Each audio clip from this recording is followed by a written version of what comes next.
Okay, let's unpack this. We talk a lot about testing, right?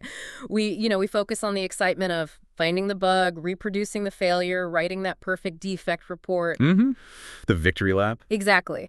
But honestly, that's often the execution phase. That's the part where you are just following a map. Right. The real intellectual challenge in professional software testing, I mean, the core skill that separates effective teams from those that just burn time, Hmm. is figuring out what to test and how you ensure you've tested enough, systematically in a world where testing everything is just impossible. That systematic approach, that journey from a high-level requirement to a really precise, actionable test case, that is the absolute foundation of a rigorous testing career. And that's exactly what we're tackling today in our deep dive. It is. We are focusing squarely on Chapter 4 of the ISTQB Certified Tester Foundation Level Syllabus, version 4.0.1, Test Analysis and Design. And what's so crucial for our listeners who, they're already in the industry, is that this isn't just about memorizing some terms. The syllabus gives this chapter 390 minutes of study time. A huge amount. Okay. And critically, the bulk of the key learning objectives here are K3 level. K3, so application level. Application level, exactly. The goal is not rote recall. It's the ability to apply these techniques to a given set of requirements and, efficiently derive a really robust suite of test cases. So you're looking for that sweet spot. You are. You're seeking a relatively small but highly sufficient set of tests, something that maximizes your coverage while minimizing all that redundant effort. Efficiency and effectiveness, that's the mantra. We have to be surgical because when you master this, you directly achieve that ultimate business outcome we're always talking about. Which is increasing the effectiveness and efficiency of your testing. And that means higher quality, lower risk, and faster delivery. At the end of the day, that's what it's all about. Exactly. This is the difference between, clicking around and hoping to stumble on a bug and designing a test that has the highest probability of exposing a vulnerability. Okay, so our mission today is to become expert guides through this whole systematic process. We're going to categorize these powerful methods into 3 distinct families: black box, white box, and experience-based. And then we'll wrap up by exploring the modern, proactive, and frankly, increasingly critical collaboration-based approaches. The ones that focus on defect avoidance, sometimes before a single line of production code is even written. That's the one. Let's get into it. Let's start with the big picture then. The why. If Yeah. we have requirements, why can't we just, write tests that say input X, expect output Y, and just move on? Why do we need these formalized test design techniques? Well, the complexity of modern software is just staggering. A single requirement often implies dozens, if not hundreds, of possible test inputs. So without a formalized technique, you fall into one of 2 traps. You're either testing way too much, wasting time on redundant cases, or you're testing too little, and you miss critical edge cases. So these techniques are basically the bedrock of structured testing. They are. They provide a systematic, repeatable process to transform a requirements document, what we call the test basis, into concrete, highly prioritized test cases. They're like a filtering mechanism. Precisely. They help us define the test conditions. Yeah. So what aspect of the system we need to verify. They help us identify the specific coverage items, what exactly we need to execute, whether that's a part of the spec or a line of code. And they pinpoint the data you need to make it all happen. Exactly, the test data. They manage complexity by imposing structure. Okay, so let's categorize them now because the difference between these 3 families, it really defines the source material you're using to build the test, right? Therefore, the kind of defect you're most likely to find. It does. We have 3 major families, and they're distinguished entirely by their source material. First up, the most popular and, I guess, generally the earliest approach you'd use in the life cycle, black box techniques. Black box techniques, or specification-based techniques as they're also called, operate entirely from the outside in. They focused exclusively on the specified behavior of the test object. So you're treating the system like a literal black box. You are. You only care about what goes in and what comes out, and that's based on external documents like requirements, user stories, functional specifications, that sort of thing. This means the test cases you get from this are completely independent of the implementation. That's a huge strength, isn't it? It's a fundamental strength. I mean, if a development team decides to refactor a back-end module entirely, maybe they switch from Java to Python. But the required functional behavior is identical according to the specification. Your black box tests are still perfectly valid. Perfectly valid. The key objective here is checking the system's behavior against the specification. Yeah. If the spec says it must do X, The black box test is there to check for X. Simple as that. The second category, then, it just flips that perspective completely. White box techniques. White box techniques, or structure-based techniques, look at the test object from the inside out. They're based on an analysis of the system's internal structure. So we're talking about the source code, the architecture. The source code, the architectural design, internal data flows, control logic. Yeah. Yeah. And since these tests are so highly dependent on how the software is actually designed and implemented, you can only really create them after the design or implementation phases have started. So if Black Box asks, does the system meet the contract? White Box is asking, does the implementation actually work the way it was coded? That's a really good analogy. The key objective of white box testing is to achieve a measurable level of structural coverage. You want to ensure the underlying structure is exercised to an acceptable level, which in turn exposes faults in the code itself. And finally, bridging that gap between the structure and the spec, we have the human element, experience-based techniques. Right. And these methods rely so heavily on the specialized knowledge, the intuition, and the historical context of the individual tester or the team. They are inherently complementary to the first two. So they're designed to catch what the more systematic approaches might miss. That's the idea. Black box tests might miss something that was specified poorly, and white box tests might miss something that wasn't coded at all. Experience-based methods are designed to catch those defects that fall between the cracks. Flaws based on human failure patterns, environmental setup. Common architectural weaknesses, yeah. Right. But their effectiveness, it scales directly with the skill and the domain knowledge of the people who are applying them. Okay, so now we're moving into the heavy lifting of this chapter, the application of these black box techniques, which, as you said, are primarily K3 objectives. We're talking about 4 systematic tools: equivalence partitioning, boundary value analysis, decision tables, and state transitions. These are the tools that let us select a small sample that behaves like a large one. This is where we maximize our detection capability. And what's truly fascinating is that all 4 of these techniques are really geared toward using our understanding of software failure patterns to select the minimal set of input values that still carry the maximum probability of detecting a defect. They're precision instruments. They really are. So let's start with equivalence partitioning, or EP. This feels like the foundation of efficiency. How do we take a massive range of possibilities and just boil it down to a few test cases? Well, the core concept is division, and then this assumption of equivalence. You identify any data element related to the test object. It could be inputs, outputs, time-related values, whatever. Okay. And you divide this universe of possibilities into non-overlapping, non-empty sets. We call these equivalence partitions. And the theory is, if one value from a partition finds a bug, any other value from that same partition should find the exact same bug. Exactly. Yeah. Therefore, you only need one representative test case per partition. Let's use a simple, relatable example. Say we have a web form field, and it requires a user ID between 1,000 and 9,999. Okay, perfect. In that scenario, you would immediately identify 3 primary partitions based on that specification. Right, so you'd have the valid one in the middle. The valid partition, numbers between 1,000 and 9,999. So you might test with, say, 5,555. Then you have the 2 invalid ones on either side. Right. An invalid partition below, so numbers less than 1,000, like 500. And an invalid partition above, numbers greater than 9,999, like 10,000. The efficiency gain there is immediate. I mean, instead of testing 9,000 valid IDs, we test 1, 5,555, and we're confident that it represents the entire valid range. Absolutely. But here's where that K3 application knowledge is so vital, particularly in how you handle the invalid partitions. A critical refinement, which the ISTQB syllabus really emphasizes, is the importance of testing invalid partitions in isolation. Okay, that makes me curious.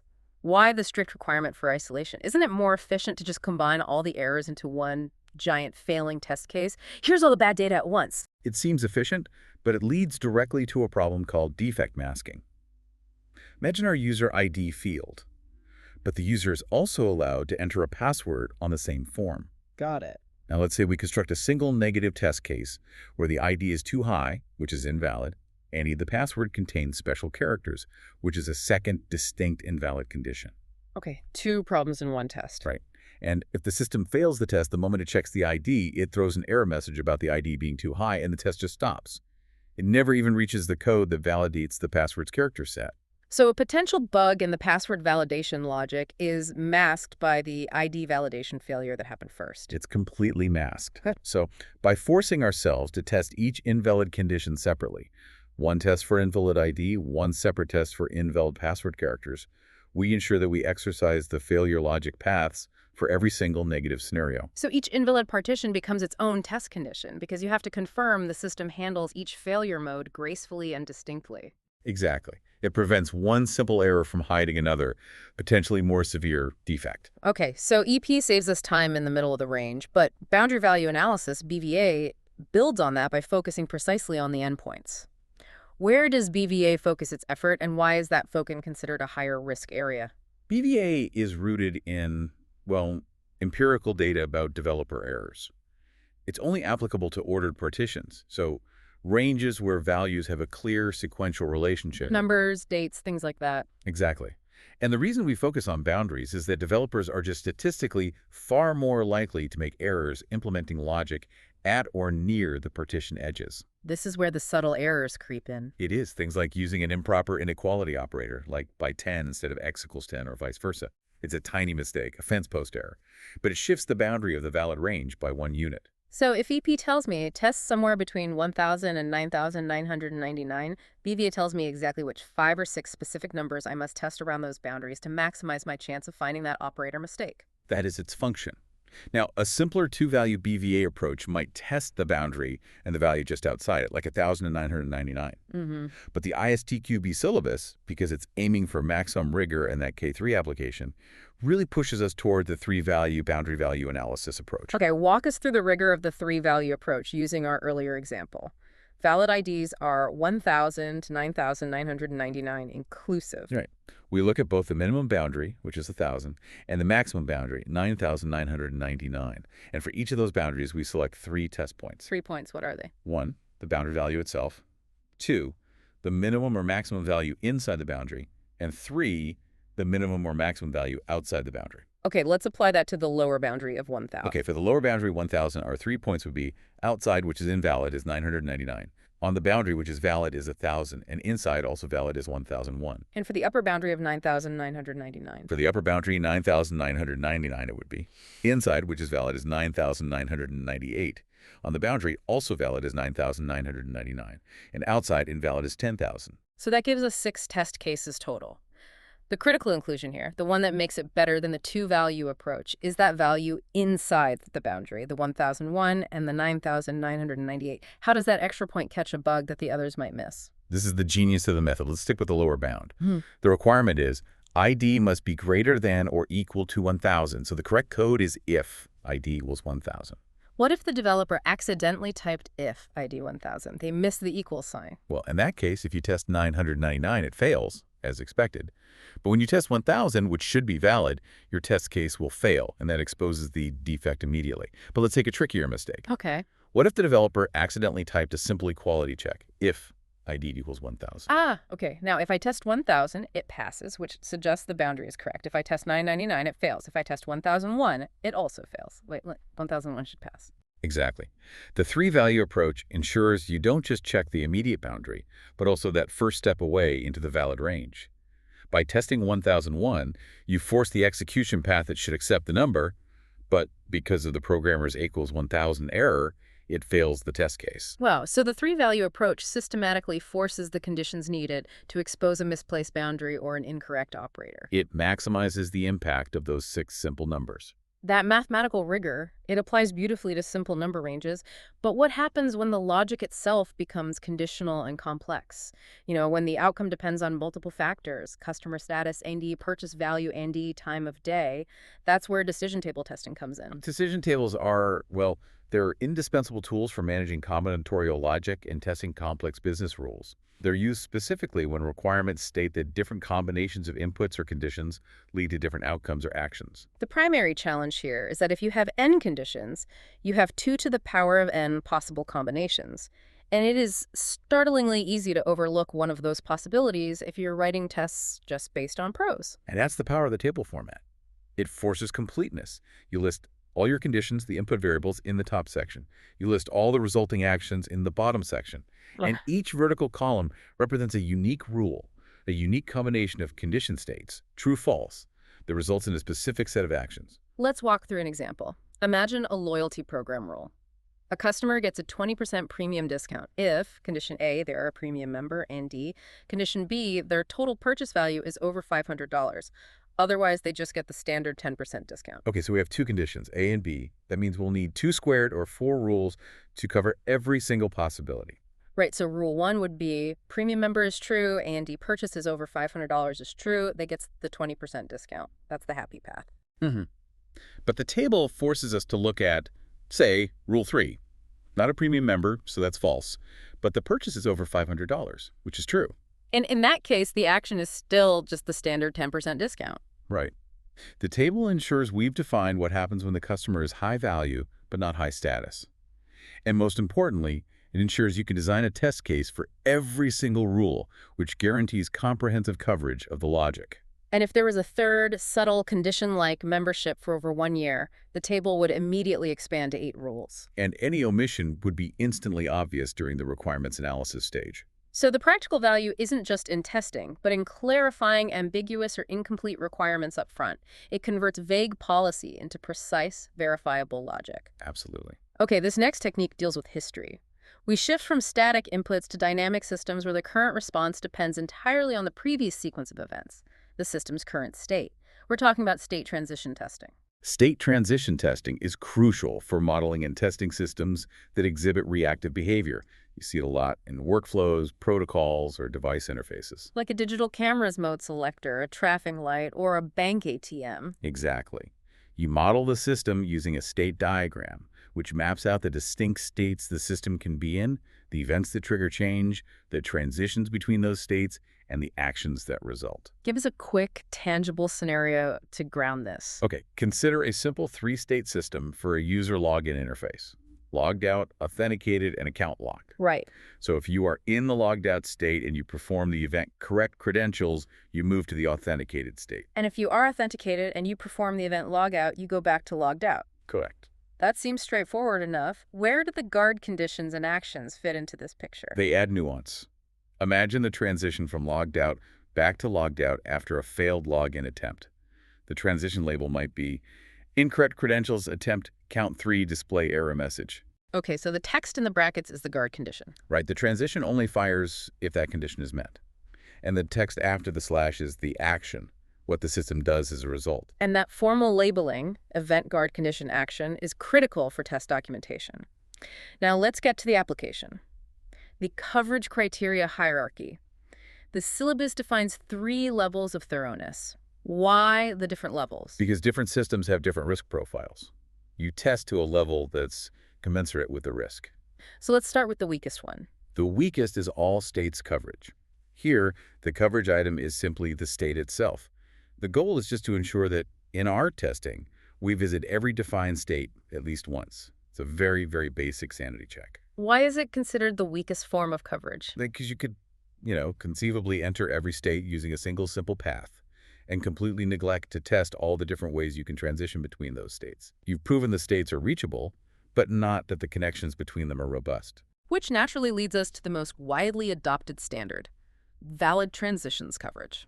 This is a significant jump in rigor. Here, the coverage items are the specified, valid transitions in the state diagram. The objective is to exercise every designated path from one state to the next. And if you achieve 100% of this, you automatically get 100% of the weaker one. That's right. If you achieve 100% valid transitions coverage, you inherently achieve 100% all states coverage, because every state has to be entered and exited via a valid transition. This is the industry standard for ensuring core functionality flows correctly.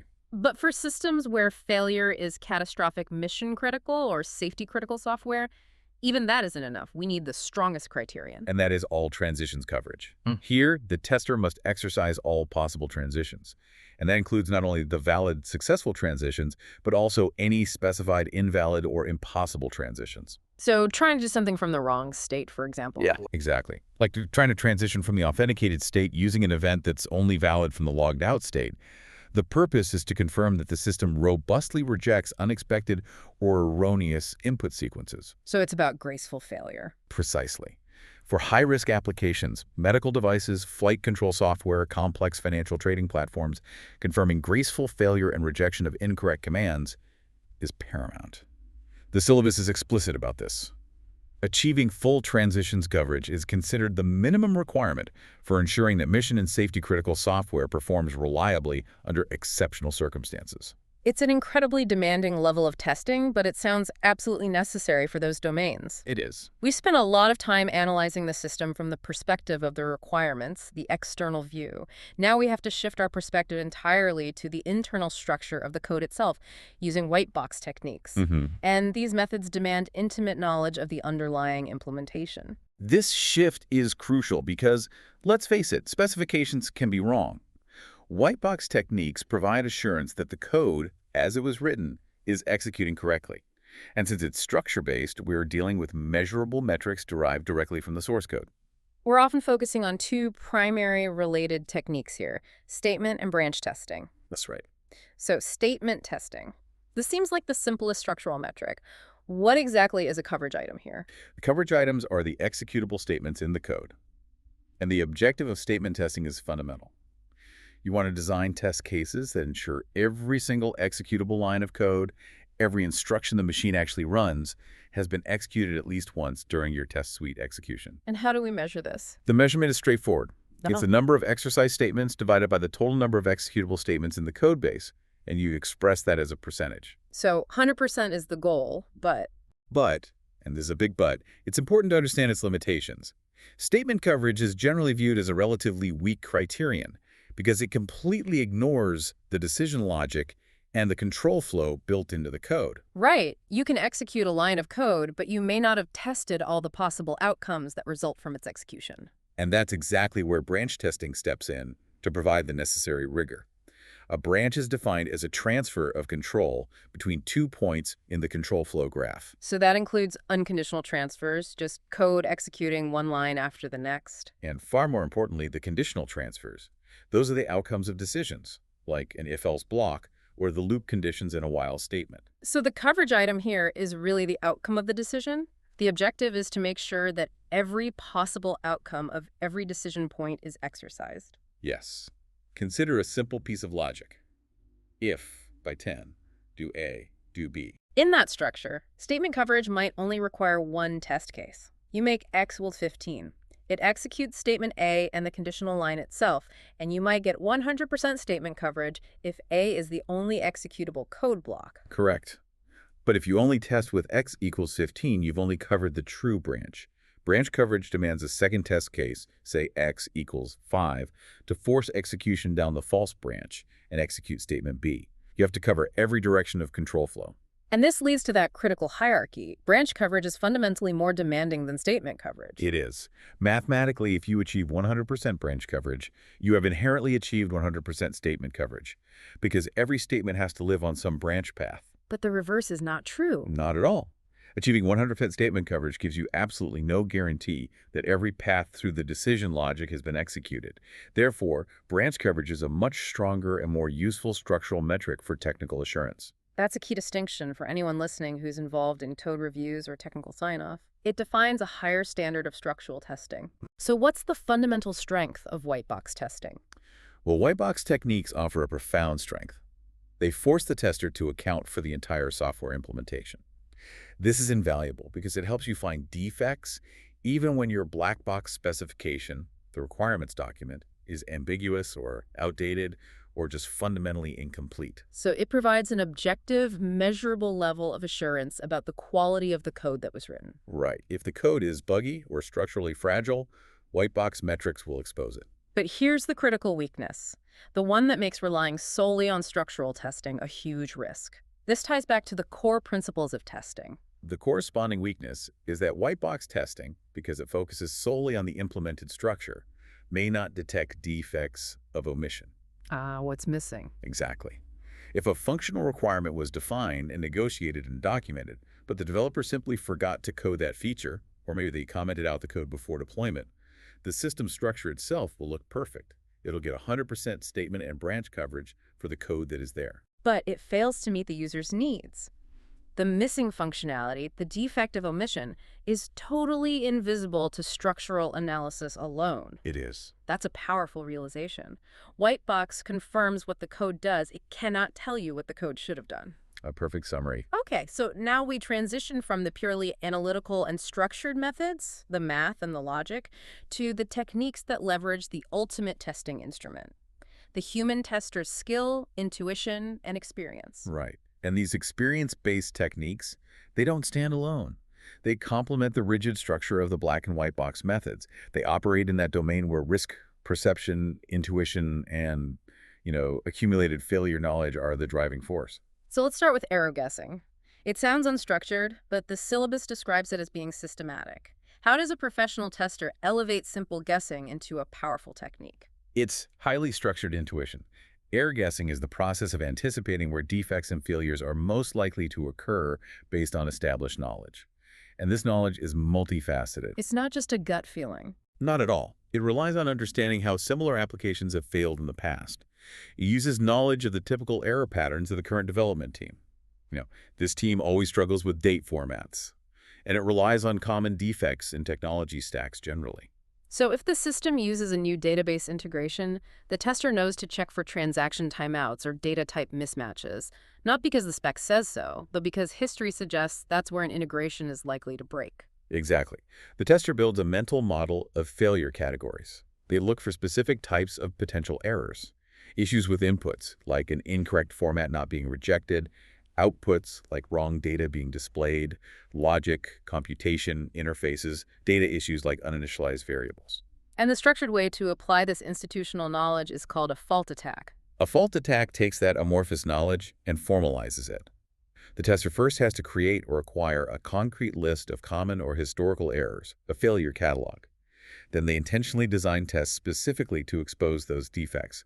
It's highly targeted. So a fault attack might involve running a suite of tests that specifically target common security vulnerabilities, like SQL injection attempts. Right, on every input field, even if the specification doesn't explicitly mention the need for those security checks. It's testing beyond the documented requirements based on the risk profile.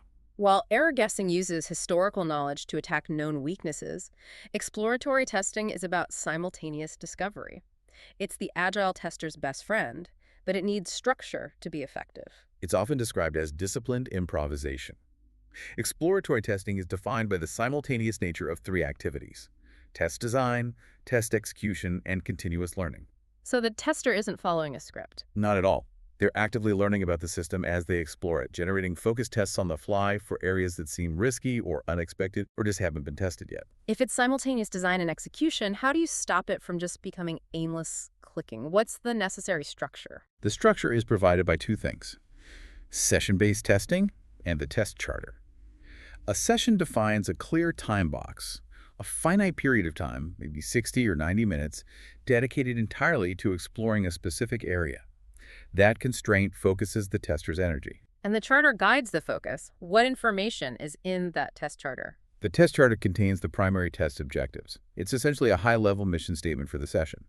For instance, a charter might be: explore the performance and usability of the shopping cart checkout process for guest users. So it defines the scope and the type of defects you're looking for? Exactly. And after the time box is up, the tester debriefs and records their discoveries, any bugs found, new tests generated, and most importantly, any new risks they identified. It ensures that even this fluid testing is still rigorously documented. Okay, next up, checklist-based testing. This seems simple, but it's the systematic application of accumulated institutional knowledge. How do we ensure these checklists are valuable tools and not just, bureaucratic busy work? They are the application of institutional knowledge. The tester designs tests based on an organized list of test conditions that come from years of experience, a focus on specific quality characteristics or established industry heuristics. Like Nielsen's usability heuristics. Exactly. A checklist might be built around those 10 key heuristics, like ensuring visibility of system status or verifying error prevention.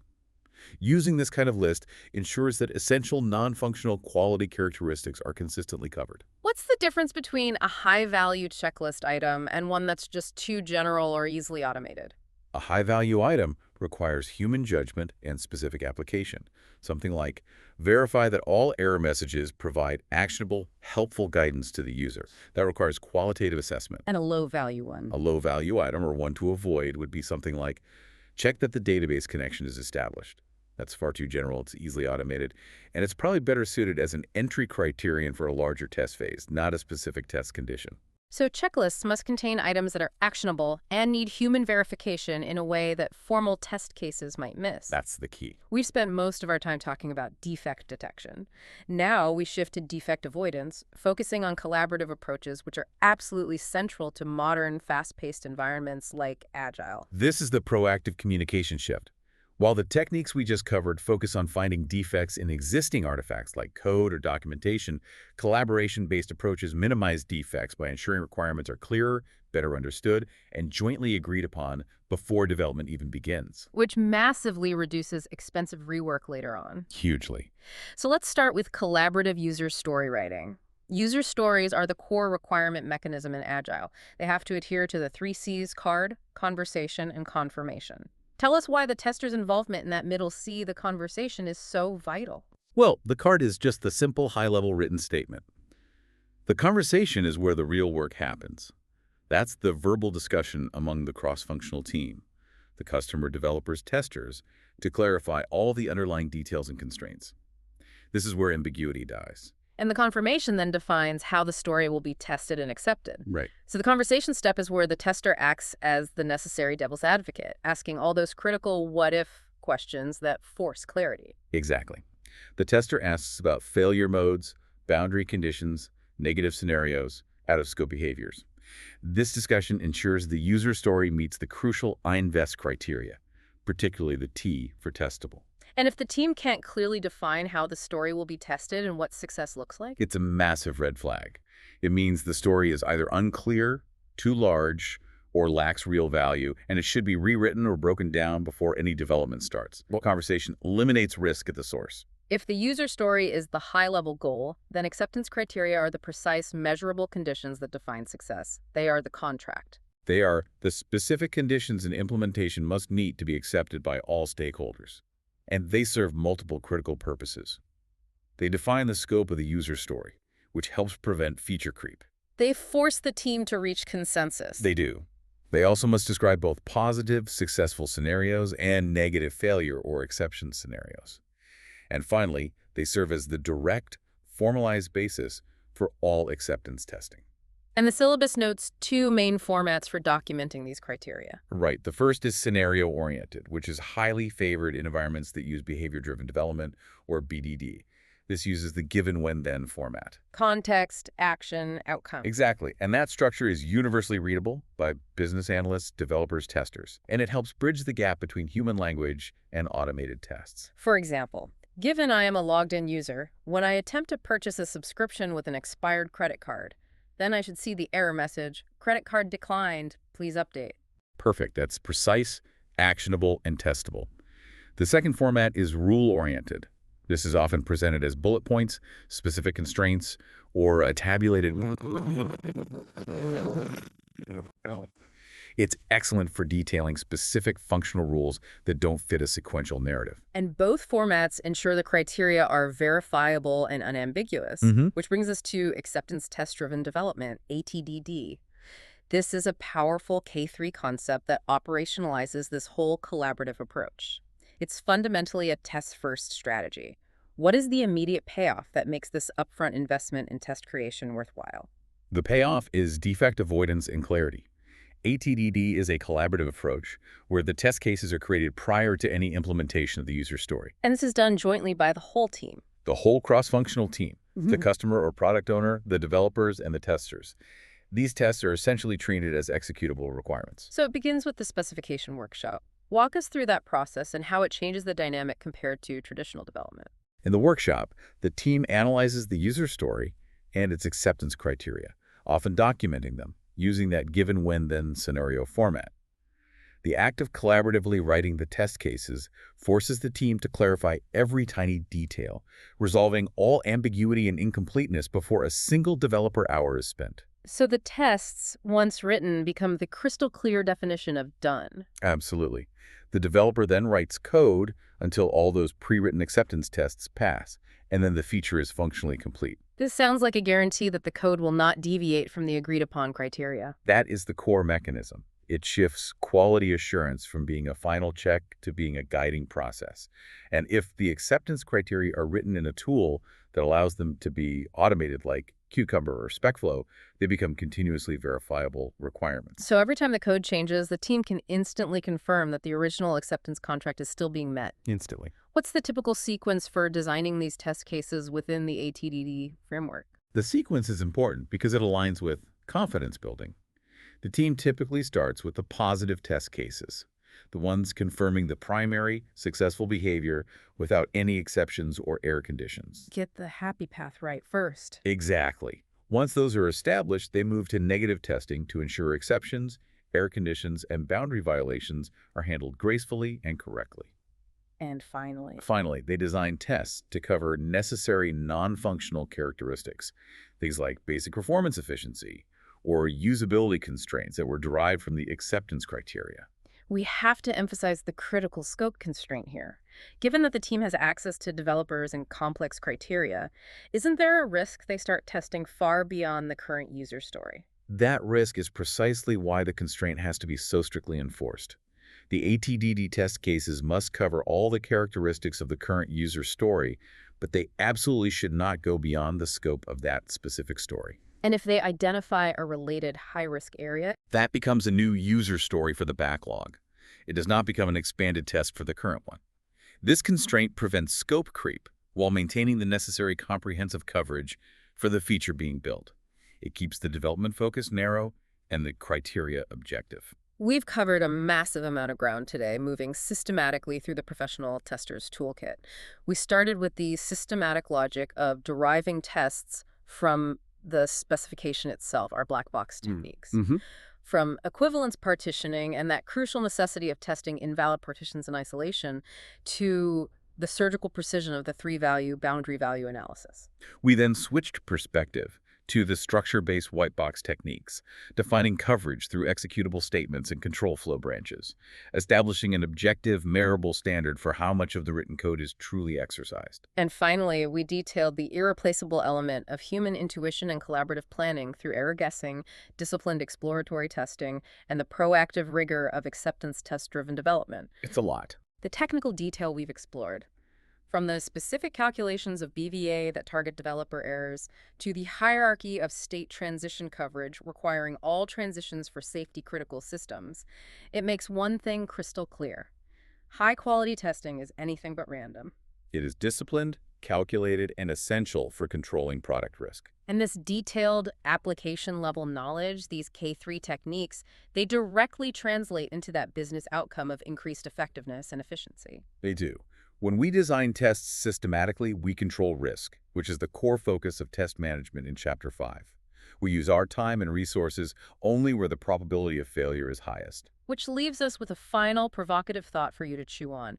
We know that the major weakness of white box testing is that it can't find defects of omission, the requirements that were never coded. It only tells you what the code does. And conversely, the strength of the collaborative black box approach, particularly ATDD, is defining precisely what the code should do. So, if testing mastery lies in the synergy of techniques, how might we use the objective, measurable metrics of structural coverage from white box, which tells us what is there? To rigorously cross-reference the comprehensive definition of acceptance criteria from black box, which tells us what should be there. That strategic comparison, bridging the gap between implementation and intent, that is the ultimate secret to minimizing those invisible defects of omission and achieving true software quality.